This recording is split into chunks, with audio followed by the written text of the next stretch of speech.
Family, it's your favorite queer radio personality, Anna Deshawn, here with another exclusive interview just for you. And I'm excited today. Hope, okay, I don't even know if an introduction is necessary, but let's just do it for kicks and giggles, okay? Hope Giselle, activist, advocate. She comes up on your social profiles like every other day. I don't know if she sleeps. Maybe she sleeps. But then recently, right, a President National Trans Visibility March just took place August 24th in Washington, D.C. I reached out because I wanted to talk about this moment. It's so incredibly important. So, Hope, thank you for joining me on the podcast. Thank you for having me, Anna. I really appreciate it. Absolutely. Now, let's just jump right in. You got involved with the Trans Visibility March, from my understanding, back in 2018. Marissa gave you a call. You was like, all right, I'm in. Then all of a sudden she was like, it's time for me to step away. I want you to be the person. Okay. Now, it's not very often in leadership that you see power remove itself and usher someone else in. Tell me about that moment and that transfer of power, because I think it could be a big lesson for so many of us in the community. The moment itself was like, it took me aback because I'm used to the call. Around like November-ish, I always get a call from Marissa and we do our, this is what you're going to be doing next year moment. And that didn't take me by surprise, but something was different because this year Marissa kept saying, oh, Hope, I got something for you. I got something for you. I got something for you. And she's never let me down when she said that. And because she had something for me earlier in the year, I thought that was what I got. And so when she kept saying it, I was like, okay, what is this? And so I was on vacation actually, and this was December at this point. And Marissa calls me and she's so, Hope, it's time for the march to have a new mother, and I want that to be you. I can't think of anybody else that I would want to do that. And my thing is, if Marissa know everybody. So the fact that Marissa said to me that I can only think of you to do this was one, a full circle moment for coming in 2018 and her telling me one of the same things, like, I want a correspondent and I can only think of Hope Giselle to be the person that's going to be the correspondent virtually for this march. And then to say that again when she passed the torch was amazing. And I think that the growing pains, though, however, of letting it go now, that was a little bit of a pulling tooth situation, but it was never negative. It was never bad blood. It was just like sometimes having to say, Marissa, I got it. I got it. I promise I'm not going to let your baby fall. I promise you. I swear to God, I'm not going to hold it too close to the microwave. I promise you it's going to be okay. And I think that once we got to the point where the march was actually happening and we got closer to those down days and she saw that things were running, I think that she was able to step back and truly enjoy the rest that I was hoping that she would take. And so it was beautiful. It is beautiful. I think it's beautiful. I've been in lots of organizations in Chile. It don't work all the time, okay? Community work is hard work.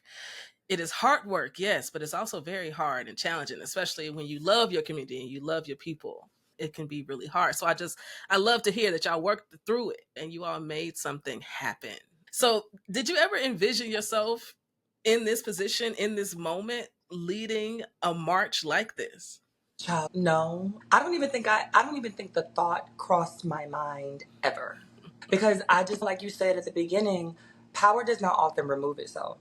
And especially with the girls, because we live in scarcity mindset, especially with the trans community in general, a lot of us live in scarcity mindset where we feel like, if I make a thing, if I create a thing, if I build a thing and it goes, I'm gonna hold on to it for as long as I can make it do well. And so it never dawned on me that Marissa would leave. And I think also like it the fact that Marissa is still an elder, like Marissa is not just like an auntie no more. She's like an elder in community. And I forget that like our elders want rest. A lot of our elders are starting to take rest. Like a lot of our elders are like, girl, I'm not doing it no more.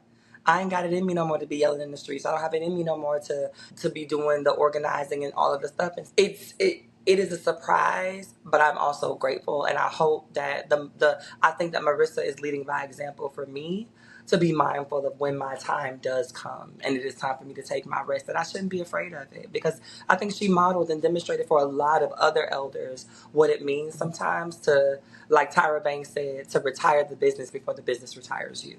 Ooh, that part. I also think it was something we were taught. I think for so many Black folks, I think about in this moment church, right? Yeah. The pastor don't leave until the pastor die. And then when he passes away, maybe it's his son that takes the mantle, maybe. But the examples that we've seen growing up is that people just hold on until you can't hold on anymore. And I think that it's something pretty radical when we can step back and say we deserve rest now. We deserve, what do you call it? Yes, Succession planning. We deserve that because some things are bigger than us.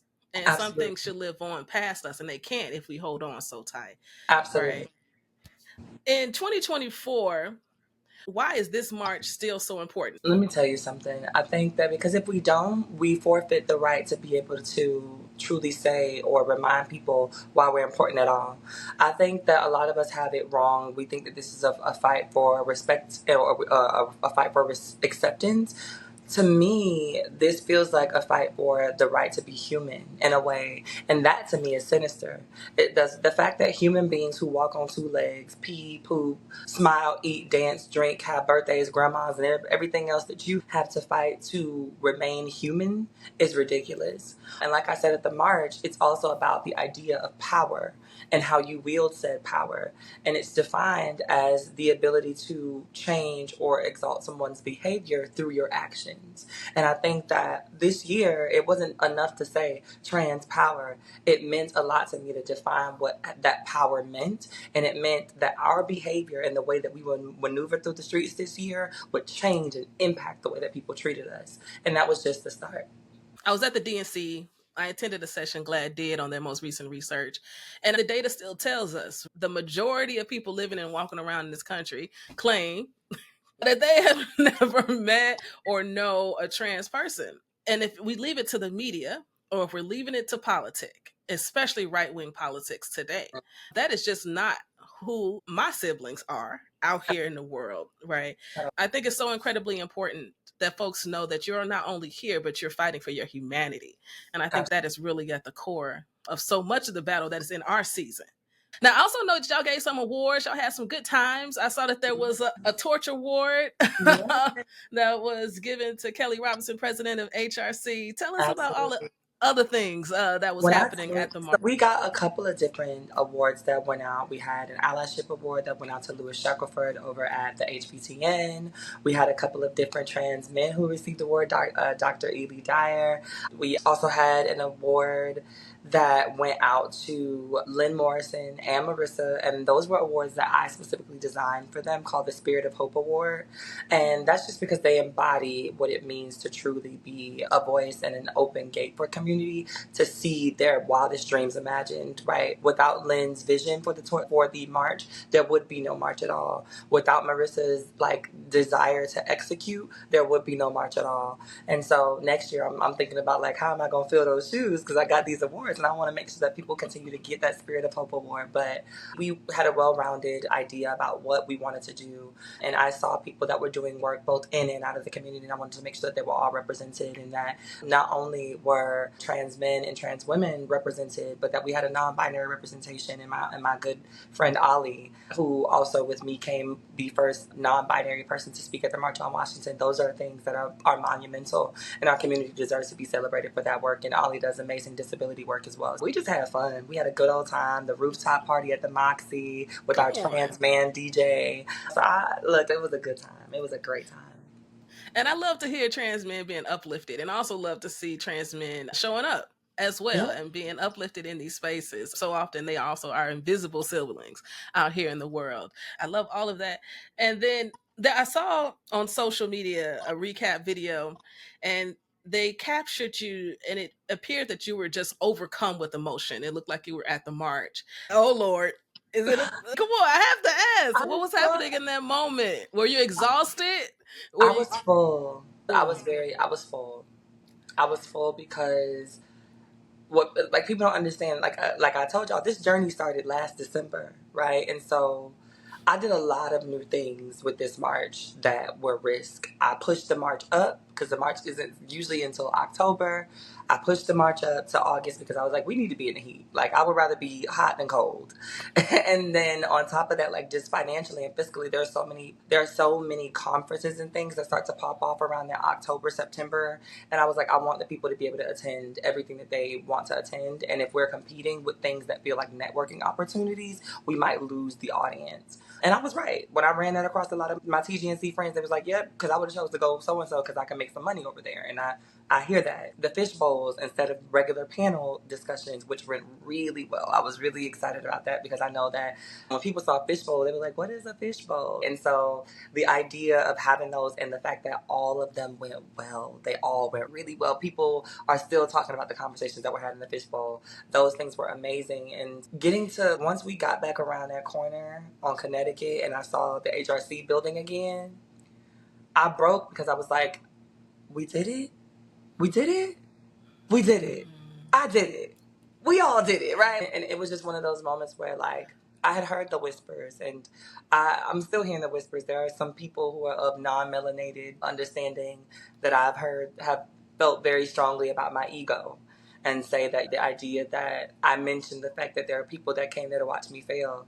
I think that to my non-melanated family, y'all don't understand that sometimes the infighting within Black queer culture is a thing. And it meant a lot to me that after all of that, even with the people that did come just to watch me fail, we did it. And so that's what that was about. They were happy tears.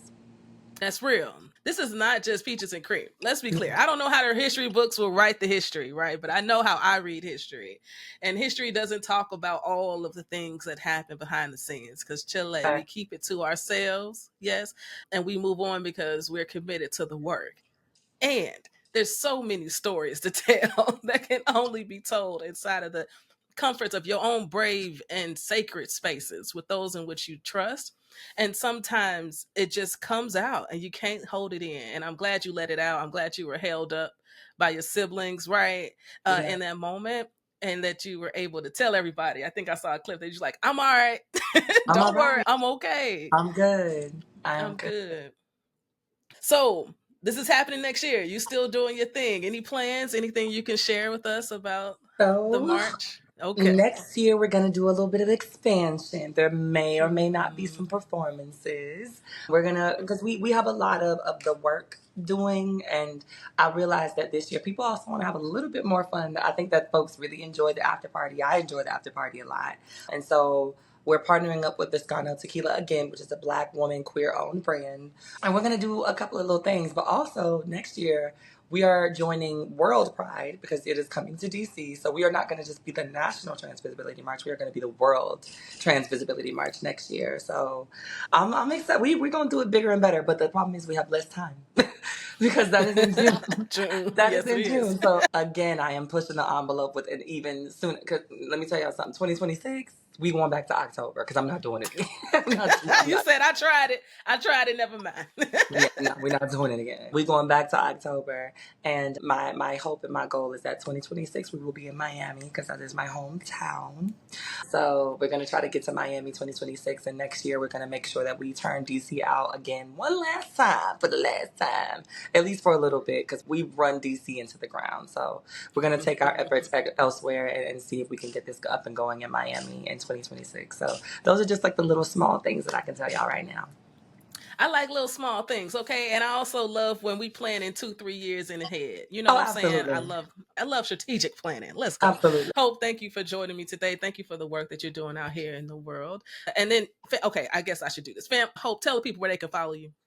So I love the fact that you assume that they know. I'm just like, you should know. Okay, go ahead. So you can follow me everywhere at Hope Giselle. If you are confused, you get turned around, just Google Hope Giselle and all of my social medias pop up, LinkedIn, Facebook, Snapchat, all of those things. And you can also purchase my books, God damn it. Okay? Purchase them. I have 2 of them. You should buy them both. You should buy them both. Links in the bio, but also if you just Google, it'll pop up. It will pop up. Okay. But I think right now that's where y'all can find me. All right. Very good. Family, you already know we are Queer News Done Right.